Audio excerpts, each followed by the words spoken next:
Hi, I wanted to welcome you to the Divorce Planning Podcast. I'm Carri Goldring, and I'm in the mortgage business, and I do planning pre-divorce for people who are either going to refinance their home, do an equity buyout, or plan to purchase a new home and make sure that everything in the divorce decree is worded properly and the numbers and the planning is taken care of so that you can go through the underwriting process smoothly. And I would like to introduce you to other people who are interested in the divorce planning process so you can get a real education of what's involved. Hope you enjoy. Hi, today I have with me Julia Perkins, and we are going to talk about parenting time. And I thought, Julia, you could just introduce yourself and then we can get right into what parenting time is and how is it figured out. All that good stuff. Hello, my name is Julia Perkins. I'm a family law attorney with Varnum LLP in our Novi office. I have been practicing family law for 28 years now, primarily in the Oakland, Wayne, Macomb, Monroe areas of Michigan. Wonderful. All right, so parenting time, I'm assuming, means literal visiting time with your parent, or does it mean I'm sleeping overnight? Well, it can mean both. For purposes of child support, we count overnights. So a parent could have Sunday till 6 p.m. or Sunday overnight. And that Sunday overnight would change, could potentially change the outcome of the child support prognosticator and what a parent would have to pay. But we do talk in general about, with our clients and in cases in general, about the actual time people are spending with their children. And then I heard now that the fallback is 50-50. Is that a true statement? Not necessarily. Courts should strive to do what's in the best interest of the children. And in general, the theory is that you're looking at start at joint physical custody. And then go from there. But in every case, the first question you ask is, what judge do we have? Because different judges have different bends on parenting time. There's a judge in Oakland County, and she starts at 50-50 unless you can tell her otherwise. There's other judges that have a little bit of a bias, believe it or not, and don't necessarily start there. So I like to start there. My own personal bias, I think both parents should be involved with the children, but it's all a case by case basis, in the different circumstances of the parties, and not necessarily anything negative about the parent. A parent could have really weird shift hours and they're not conducive to having the children overnight. I had a case where my guy literally had one Saturday, he had every Saturday. That's what he had, because that was the only time he wasn't working. But he took it, and he took every Saturday. The mom filed a motion to change domicile and move to Florida, and the judge denied it because he was spending his parenting time with this child and he couldn't help it. Right. That's tough. That's Right. tough. Then I always hear, and I'm sure I won't get the numbers right, but I hear like a 2-5-5-2 and every other weekend and Wednesday nights. Like, are there typical fallbacks, if you will? Well, first of all, none of us get the 2-2-5 right, or the 2-3-2. Whatever 5-8-6-1, those are, I just always right. hear numbers. Right, but there are some regular schedules that we use. When you're talking about the 2-2-5, what you're talking about is one parent it's a 50-50 schedule. One parent gets every Monday and Tuesday. The other parent gets an overnight. We're talking overnights. Okay. The other parent gets Wednesday and Thursday, and then they alternate the weekends, Friday through Monday. So they will go a period of 5 days of either not seeing their children or having their children before returning them on some of those occasions. Okay. And what you're talking about with respect to the every other weekend and a Wednesday, that was the Kramer versus Kramer schedule.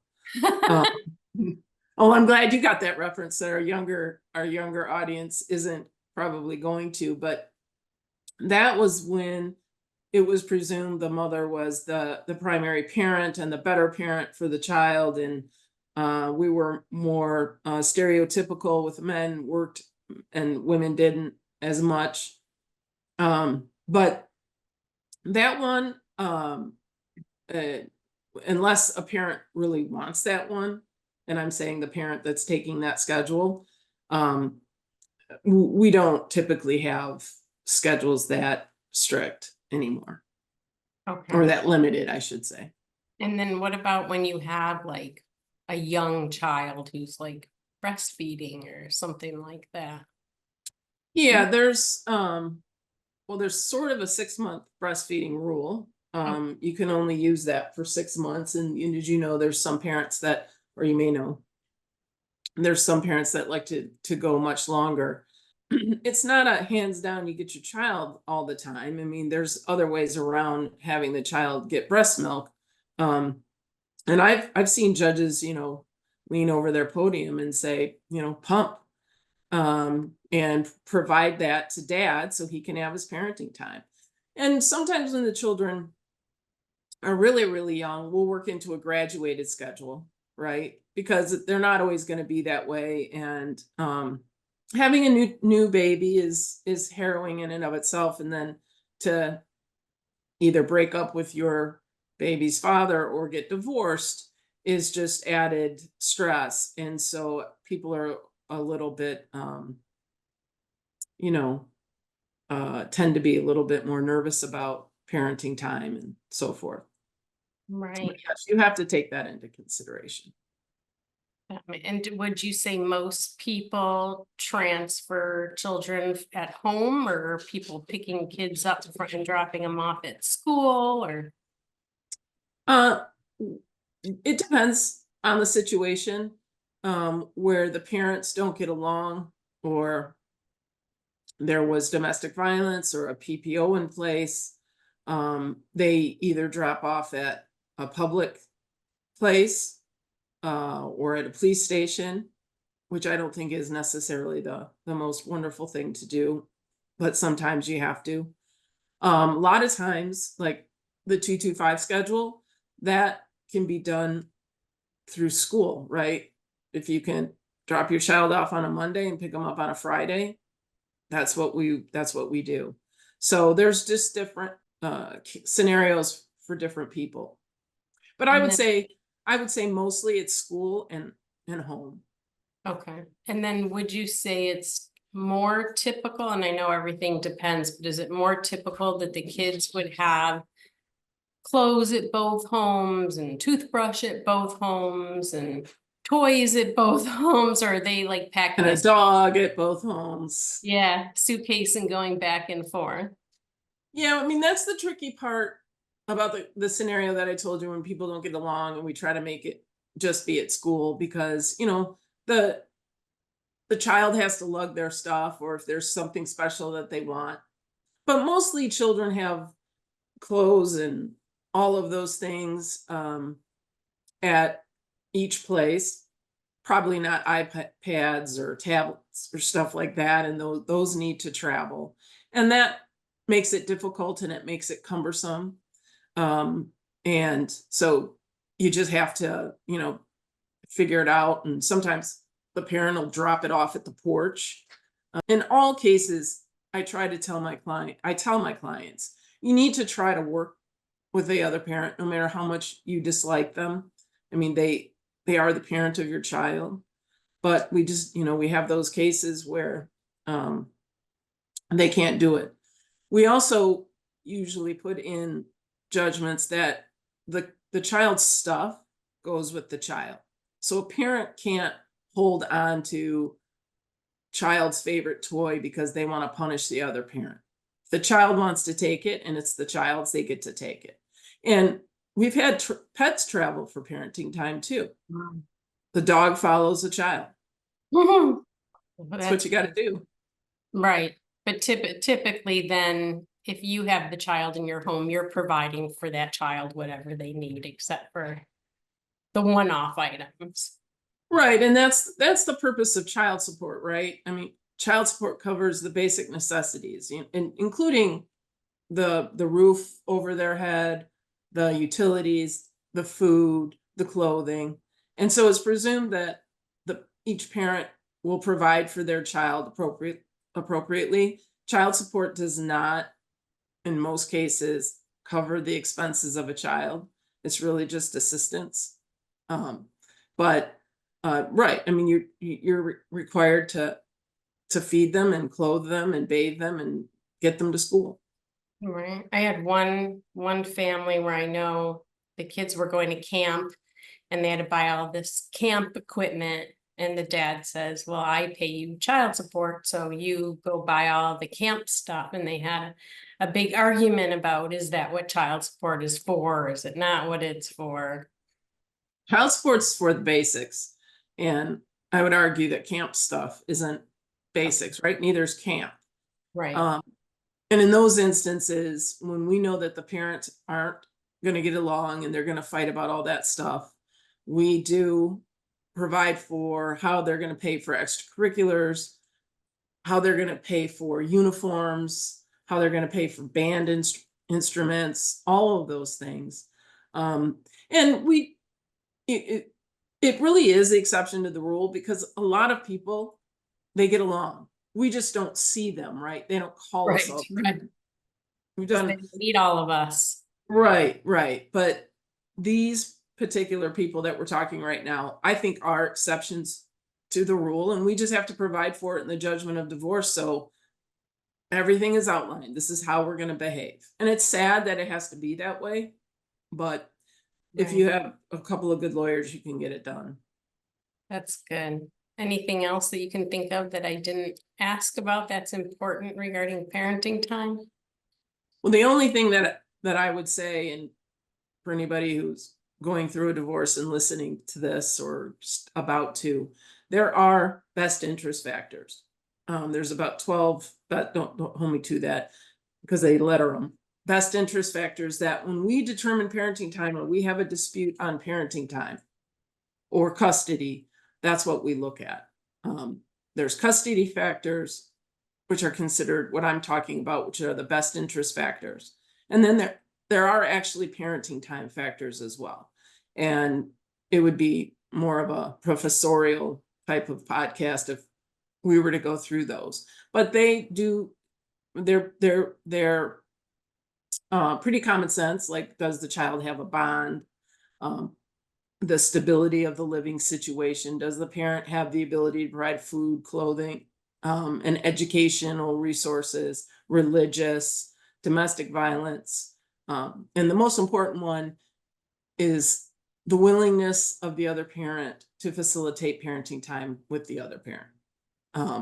So we do look at all of those when we think about fashioning parenting time for parties. Right. And what if the kids say, I don't want to go? So no matter what you Google, when children turn 14, they don't get to say where they go. They do get to tell the judge what their preference would be, but they don't get to determine it. So it's just one of the best interest factors that I was discussing that the court would take into consideration. But I have a lot of people come into my office saying, my son just turned 14. He doesn't want to live with his mom anymore. I want to file a motion. I said, well, that's not going to get you there.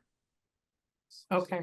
So you're staying with if I understand right, you're staying with your parent, or you're doing this visitation until they're 18, or there's some point in time where the kids can say, I don't want to go, and they don't have to. The children are under the jurisdiction of the court until they turn 18. Okay. So if they're 17 and a half, they're supposed to be, and it's not they necessarily, it's the other parent is supposed to make sure that they get to parenting time per the court's order, most recent order. There is difficulties with that because it's hard to get your 17-year-old to do stuff. And when they don't want to, and they drive a car, and they dig their heels in, it's a really difficult situation. But from a technical standpoint, they are required to exercise parenting time per the order. Different judges treat it differently. Some judges say you are still under the jurisdiction of the court, get to moms. And some say I can't make my 17-year-old do anything. How am I going to make this one? Right. Yeah, I could see where it's really hard when you're fighting about homework and they don't want to go to the other parent and you know that they don't enjoy themselves or things are really tough. It's hard to say, go and I'll start taking things away from you if you don't go there. And think about maybe why they want to go to the other parent's house. It's not necessarily because the parent they're leaving from is a bad parent. Maybe that parent is the really good parent and enforces structure and rules. And so the preference may be because it's just easier over there. And that's not a basis, right? Right. So, That would be not in the best interest of the child for sure. exactly. It's confusing. It is one of the hardest things when we do divorces, and one of the things that we fight about the most, and one of the things that would trigger a trial quicker, because people can fight about a house or they can fight about money, but and they can take it or leave it. But with their kids, there's no middle ground, right? Right. Yeah. They want what they want. That does make sense. And usually two parents don't have the same style of parenting. So you're arguing about your parenting style and everything Exactly. else. Yep. So if any of our listeners want to get a hold of you, where is the best place for them to do that? Well, they can go on the Varnum website and scroll down and hit on P and then go to Perkins. They can reach me at japerkins@varnumlaw.com. And that's probably the best way to reach me. Okay. Or they can just call my office, 248-567-7427. Wonderful. Well, I thank you for your time. I really appreciate you being with me and doing this. Well, thank you. I appreciated being on, and I hope it helped your listeners. I hope so too. I'm sure they'll appreciate it. I hope you enjoyed the podcast. I'm Carri Goldring, and if you ever have any questions regarding mortgage, feel free to give me a call or send me a text message, 248-420-4524. Hope you enjoy the rest of your day.